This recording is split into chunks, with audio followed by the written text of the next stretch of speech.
And let's do a little meditation first about these questions. So just come on into the island of your body, into this moment.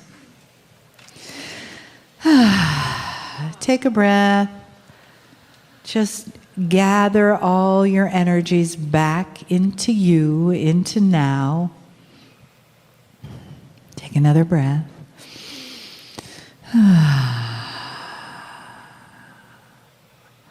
And know that everything you have experienced today is with you still.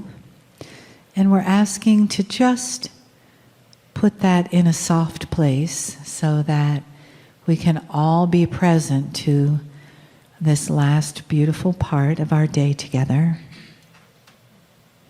So one more breath in.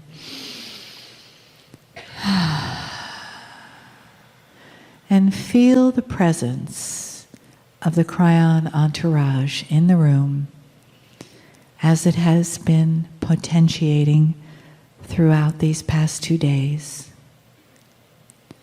All that has gone on for you mentally, emotionally, physically, and spiritually. And just bring that into a place where it can just be with you in a soft place, a place that you can bless, and a place where you can give gratitude.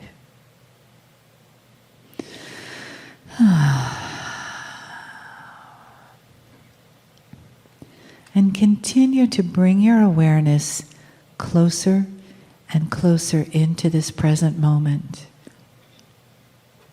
And know that whatever questions are asked tonight are the perfect questions. And they will speak to you. So I invite you to allow for the possibility of that perfection.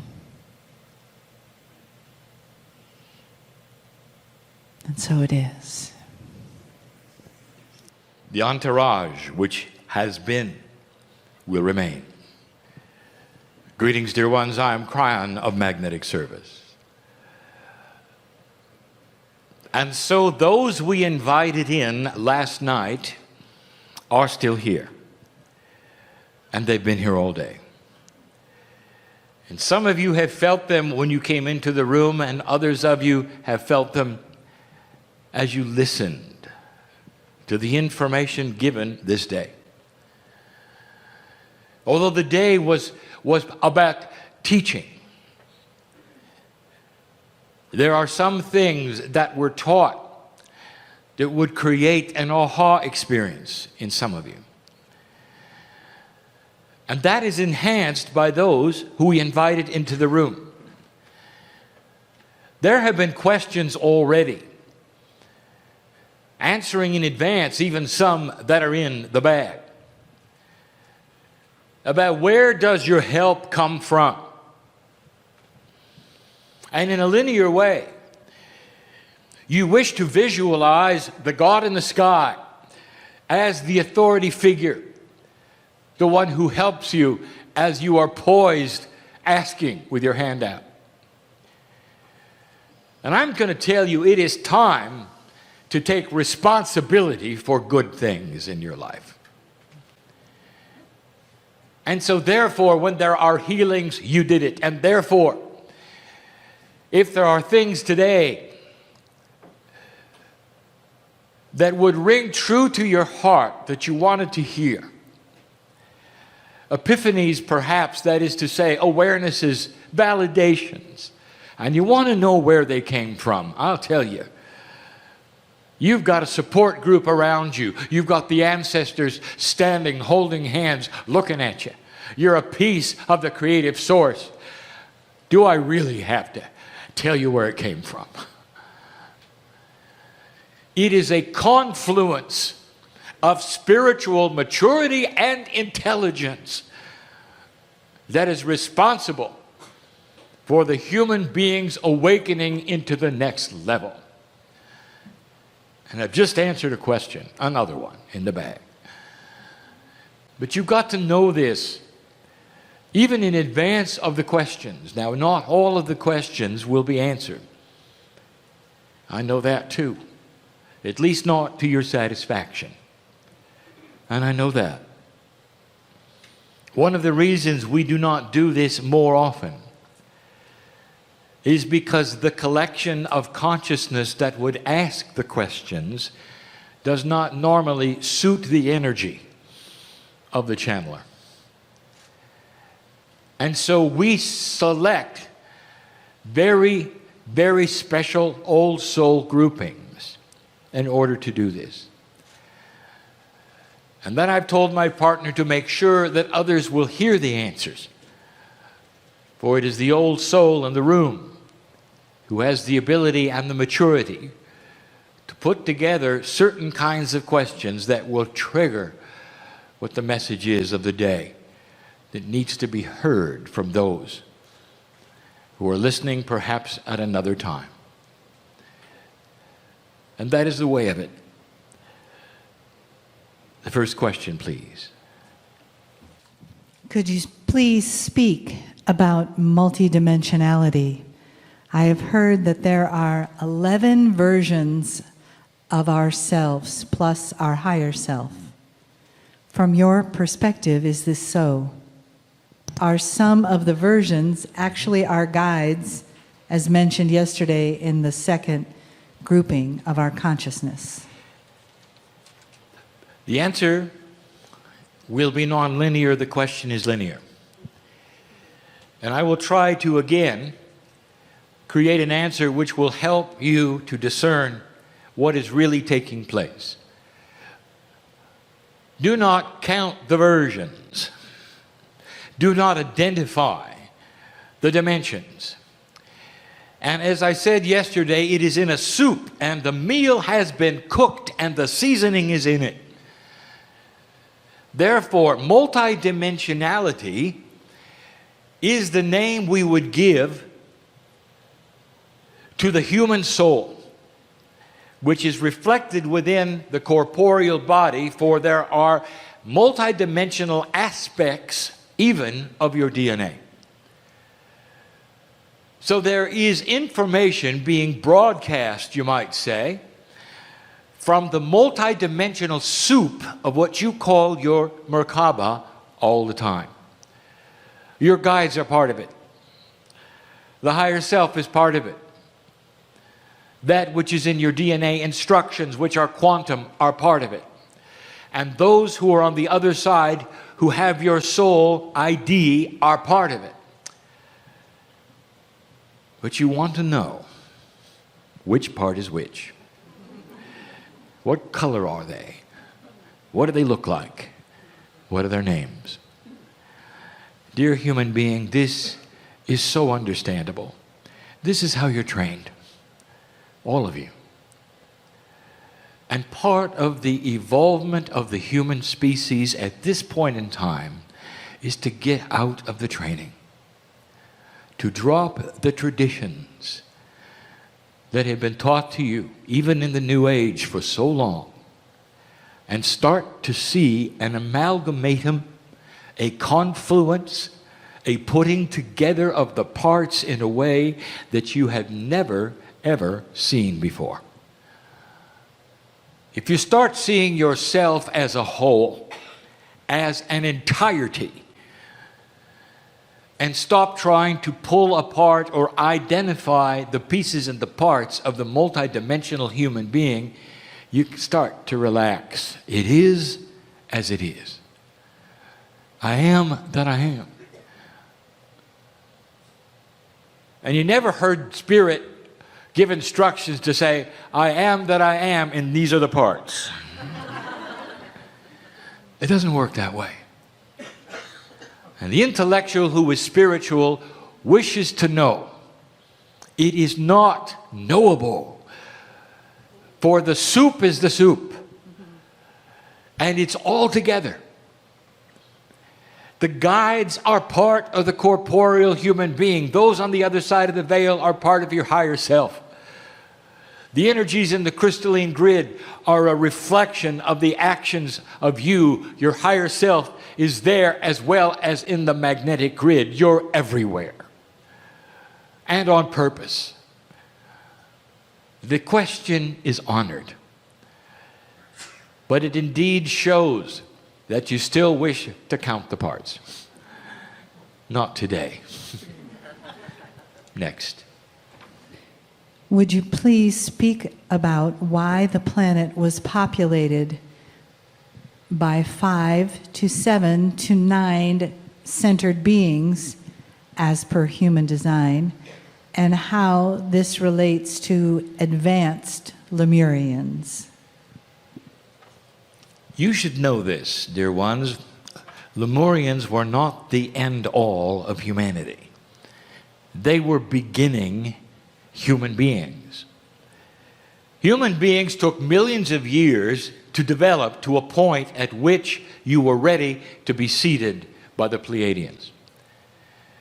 And the number of centers that you had at that point, 5, was about change. And you have to look at the numerology. So Lemurians were 5-centered. This did not stop them from receiving the information about enlightenment. It did not stop them from having a culture where they developed things like the Temple of Rejuvenation, where they were given some physics by the seed parents. But it did stop them from evolving past a certain point. And this was recognized and it was known. It's the beginning of human evolvement spiritually. And so the Lemurians and the civilization of Lemuria is not something to look back at and say, I wish we were there today. You have evolved spiritually from that point. Lemuria was precious because there was no war. Lemuria was precious because it was the melting pot of the beginning spiritual knowledge of humanity. Lemuria was special, for they had developed some longevity rejuvenation techniques using magnetics and supercooling that was available to them at 33,000 feet. Now you know why the mountain came out. But still, you have higher technology today. You can develop these things far easier than they did. So respect them for their beginnings and the roots. The natural evolvement into the centers of the human being is because humans were ready for it. And we said this last night, that as human beings evolve and are ready for certain kinds of attributes, they are given when you're ready. Going to 7, going to 9, maybe even eventually the 12-centered human being. This is human evolvement, and it centers in the spiritual. You got to see all day long the explanation of who you are. There has never been a more elegant system designed yet to help you work with each other than this which you were taught today. And it's based around more centers than the Lemurians had. There'll come a day when they'll go out to 12. And you can imagine the complexity then, because you have to add the quantum attribute. There will be a wheel outside of the wheel. And this is the way it works in evolution, in spiritual things as well as biological things as well as consciousness. So you are still simply seeing the natural progression of a race that has decided to move forward into a higher integrity of life. Eventually, as I've told you, this will reflect itself with higher thinking in government, higher thinking in business, and a collection of countries that would never, ever think of going to war. For they would see their survival as part of the galaxy instead of a simple blue earth that you cannot escape from. There is more coming than you know. And what is coming will increase your awareness of yourselves, will put the earth together in a different consciousness, and you will not be fearful of it. What is coming is benevolent. What is coming is beautiful. And these things are hard for you to imagine, but I can speak of them openly now, whereas before 2012, it would sound silly, because there was simply too much darkness around this shift that you have passed. And you will see the channeling is starting to change. It's opening up to new vistas. It's telling you things to look forward to that are grander than ever before. And there are so many questions in the room. Thank you, Cryon. This sounds so good. It's hard to believe when we look at the news. Will we be alive to see it? Oh, of course you will. You may look a little different. Old soul, you're coming back. You're not going to miss this. You're not going to miss this. This is the finale. You've struggled for thousands of years to get to this point. I know you say you're tired, but that's the human mind. Don't you hear the celebration? Will you allow yourself for a moment to relax into the arms of God and be hugged and celebrated for what you've done? You're not going to miss the rest of this journey. You're just not. And so I will see you on my side of the veil for a moment and a half. And you'll come back. You can hardly wait to awaken with knowledge that you've earned, to awaken with instincts that will allow you to remember how to read, remember who you are, and to keep the light going. The next question.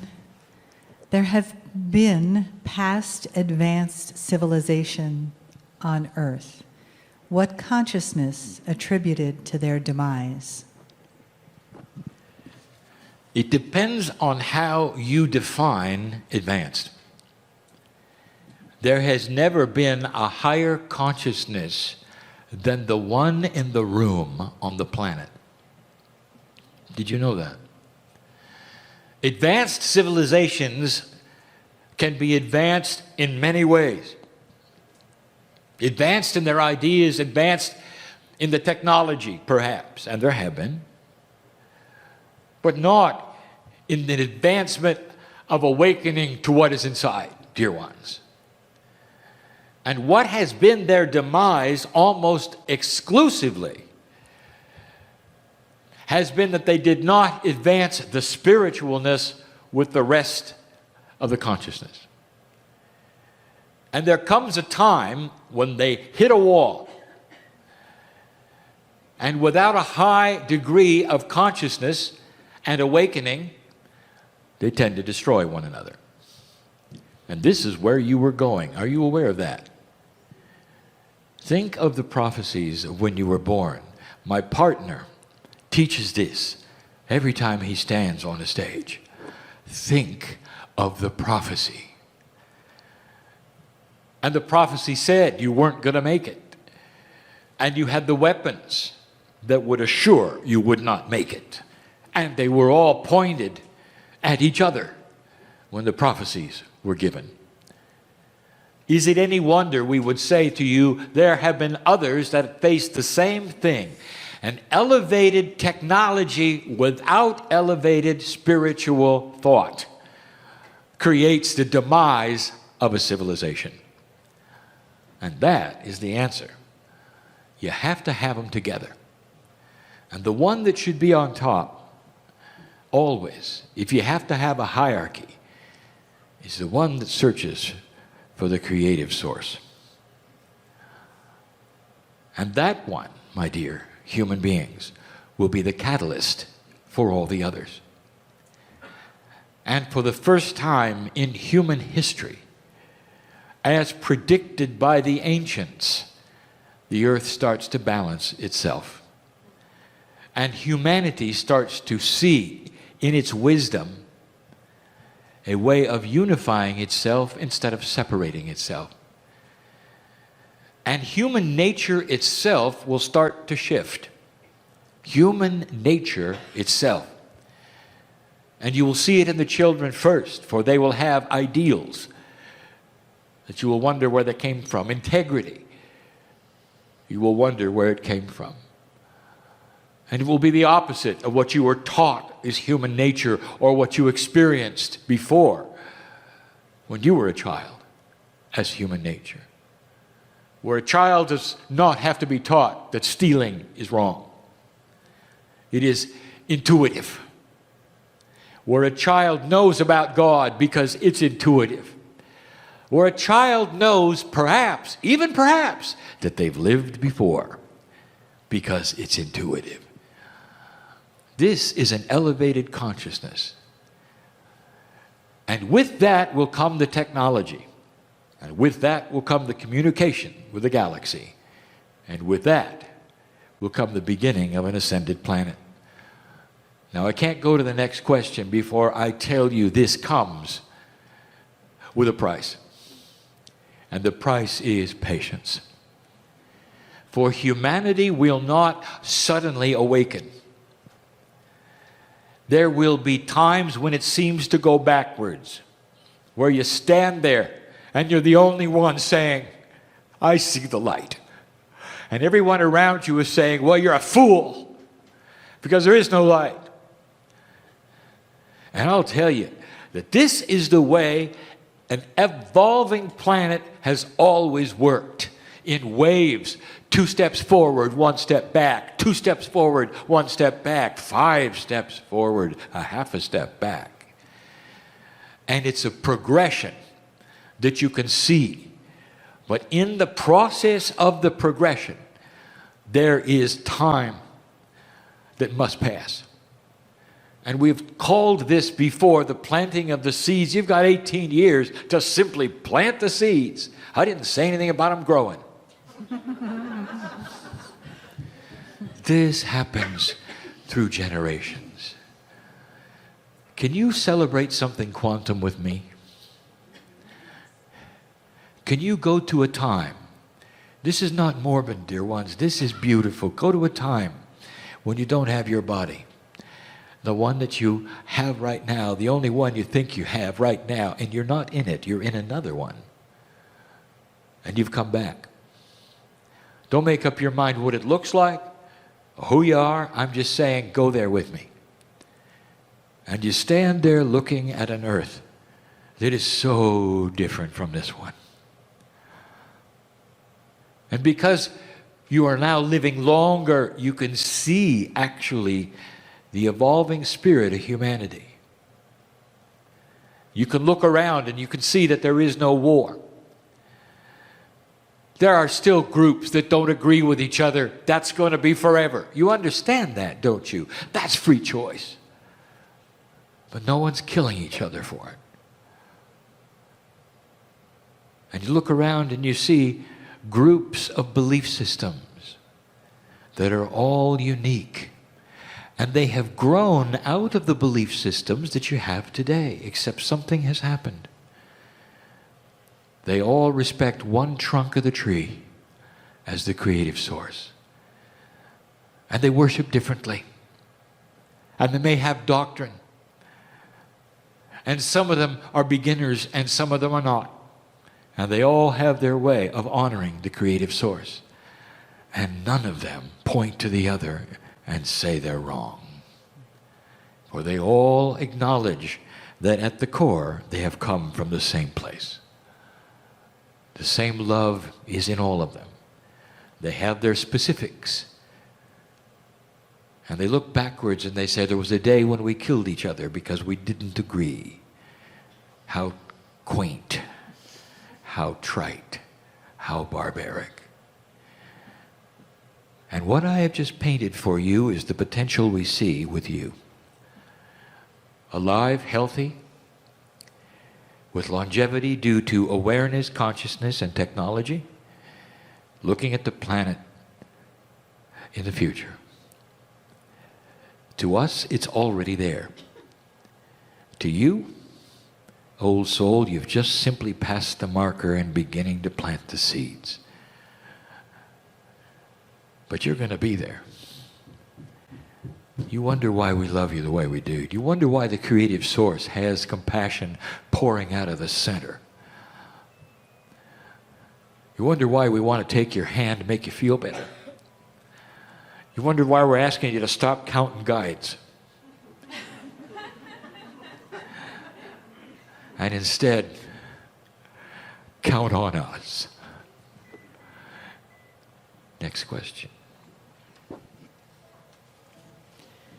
How can we best mine our Akash to discover and develop our life's purpose? Mining the Akash is the concept of the future. My partner has been in the shower many times with me. And his questions are exactly like yours. Oh, he's managed to pull out a few things and change himself. He needed to in order to do what he's doing. But he doesn't know how he did it. Not really. He didn't follow a process, you see. Not really. You know what he did? He stood there and said, God, tell me what it is I need to know. And in that process, if you want to call it that, which he thinks is a process, he was guided to certain aspects and did them. He still doesn't know what he did. He still doesn't know how it happened. He's just thankful it did. And in the shower, he says, please give me what to say. In the shower, he says to me, Kryon, I cannot stay on a stage and talk about mining the Akash and say, and good luck.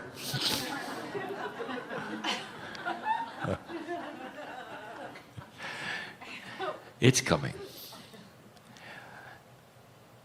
So for now, let me say this, and this is very honest between us, dear human being. You are on the cusp of something so advanced. When you're talking about using the human consciousness to dig into the Akashic record of who you've been and pull out the attributes that you need for today. And so instead of looking for how, I want you to take the hand that is outstretched to you from your higher self and say, guide me through this step by step for me. What do I do next? And then trust intuitive thought.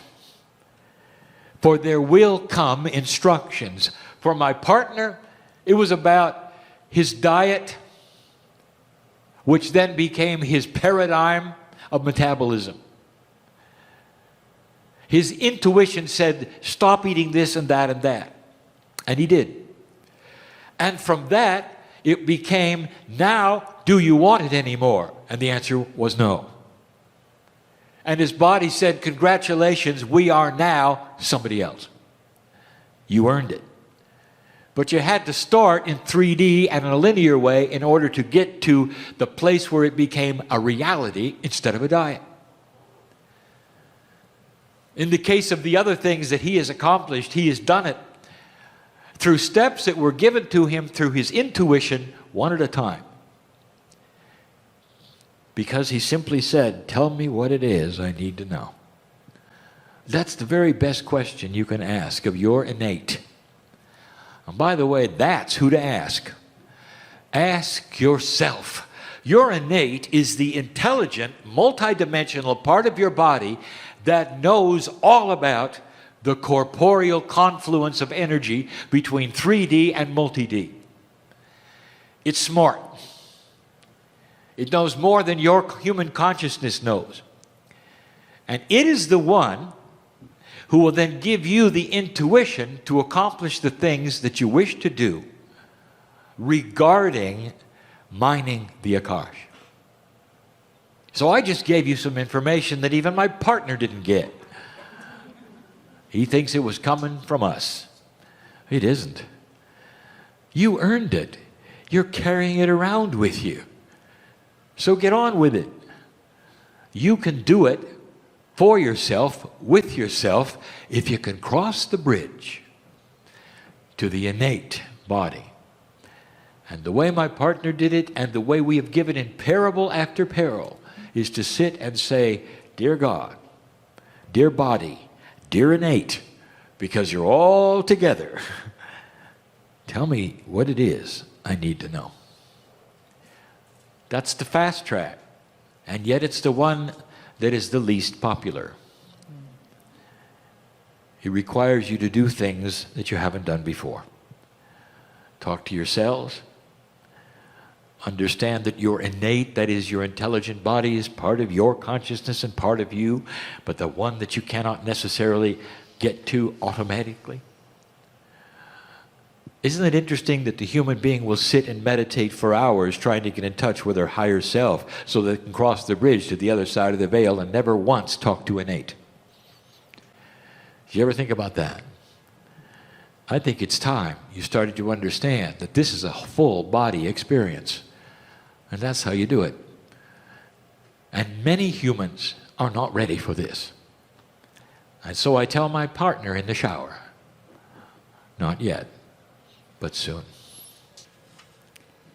When Earth was first seeded with the 5 races of humankind, what was the first language?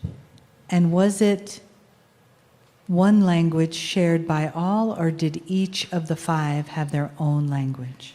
There were a lot more than 5. There was more like 26. And the languages were different because human beings couldn't travel very much. And for the same reasons that language began today, and you know how they began in a central place like you call Europe, that is so small with so many languages, is the same reason. When you take humanity and you isolate them into small groups over hundreds of years, if not thousands, and there are so few of them they never meet each other, they're going to have separate languages. As far as the first language, after the seeding, well, you'll have to ask a Pleiadian. Where do you think they got it? I want you to remember when the seeding took place. Sentient human beings looking just like you, not cavemen. Probably already had communication if you think about it. But after the seeding, many things happened. Sociologists and anthropologists will point to it if you ask them. And they will say, don't look back more than 100,000 years to find ones like you, because they recognize something happened. 26 became 5. More than that, you talk about races. The 26 were not races, they were different kinds of human beings. You do understand this, don't you, when you go to the zoo? And you see how many varieties there are of mammal? How many deers are there? How many monkeys are there? You realize that evolution, natural evolution, creates variety for survival. You know that. And now you look around the planet and what do you see? One kind of human being. Only one. Different kinds, different races, within the one. But the variety is gone. Now that is counterintuitive to all evolutionary processes that you've ever studied. And the Pleiadians were responsible. And it took a very long time. Don't take this wrong, but that was the plan. And it was the plan because you see how you treat each other now. Can you imagine how you would treat each other if there were all kinds of human beings? Some with tails, some with not tails, some big ones, some small ones. You would wipe each other out. So there had to be one kind. Now that's beautiful, dear ones. Now there'll be those who will listen to this and roll their eyes and say, well, it's awful what those Pleiadians did.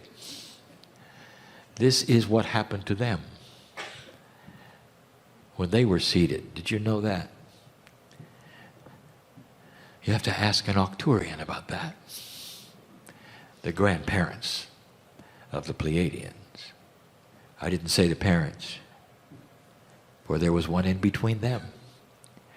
This is a galactic evolution of planets in ascension. There is a plan, it is beautiful. You are the only planet of free choice at the moment. And so the question is honored, but the answer is far larger than the question ever thought it would be. It's a beautiful plan. And we continue to tell you that it's not going to be that long. It won't be that long before you start to understand that there are others in this galaxy besides yourself. And it will be intelligent. And you're going to have to rethink God because of it. And this will be the last question. What can we do to accelerate the growth of humanity? That's a wonderful last question. And by growth, of course, you mean spiritual. Dear ones, I want you to love each other more than you do now. I want you to be able to love the ones that are giving you a bad time. You know who I'm talking about. I want you to fall in love with the face in the mirror. This changes your countenance. It starts to generate what we would call the metaphor of light on the planet. This is the accelerator. The more you can see God in yourself and act accordingly and fall in love with the attributes of the creative source that is always in you and always has been, the more you can balance yourself, the greater the accelerator to the human race. It's not going to take that many to affect it. And the reason is, again, because balance is infectious. Everyone wants to be balanced. Everyone wants to be around balance. Nobody wants to walk around frustrated and angry and worried. Not really. Not really. And so when you are the catalyst and the accelerator,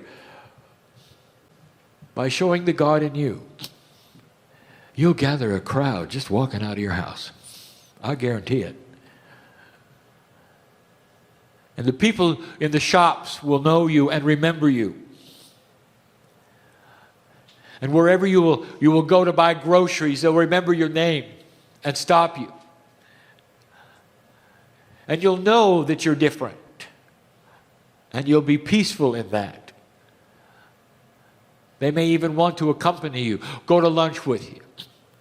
One human at a time, which becomes exponential in an accelerated planet of light. Now, how do I know this? And I'll tell you, because you are not the first. I'll tell you something else. And you have to know this, dear human beings. You think you signed on as a human? That's just for Earth. That's just for Earth. What if I've told you you've done this before? This ought to be ringing in your cells. Something is different. I remember this. I remember this. I'm shivering because I remember this. I'm waking up at 3:30. Something's going on. I've been through this before. What is it that I'm feeling? And I'll tell you. Some of you have been on other ascended planets, including the planet of the Pleiadian. and the ones before that, because there is a select group of old souls who are really old. This is what you do. Galactic light workers, you are. And you'll know this. There'll come a day when the revelation of where you've been and what you've done is far grander than anything you ever thought. And yet you'll go from this place, get in your car, look in the mirror, and you won't believe any of it. God bless the human being for their linearity, but God is still inside. And so I give you this information for those who can accept it and work with it, knowing full well it may take another lifetime or 2 or 3 before you know I'm right. But it's going to be you, for this is what you do. 23 years ago, I came to my partner in some very simple channeling, and I said, there will be no Armageddon. For the potentials of crossing the marker are far grander than war.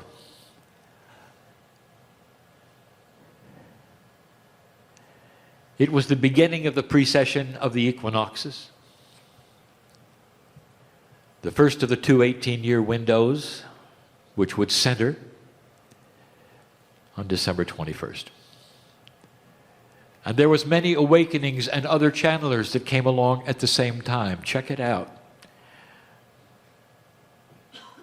And they carried the same message, for this is not a Cryon message. This is a galactic message. All eyes were on you. You just didn't pull it out. You didn't just go through the marker. You did what you never could do before. And the old souls that are here, inside of you, there is spiritual truth and knowledge that knows I am absolutely right. Something is happening. Here are your instructions, dear human being, dear galactic light worker. Remember the last time this happened. Expect the darker energies of this planet to flail and fight back, because they now know they are losing. And because they're losing, they're going to throw it all at you. But you've got an increased light. I'm sorry to be so simple. I'm sorry if it sounds like a bedtime story, but that's all I've got that is succinct enough so that you'll understand what's coming.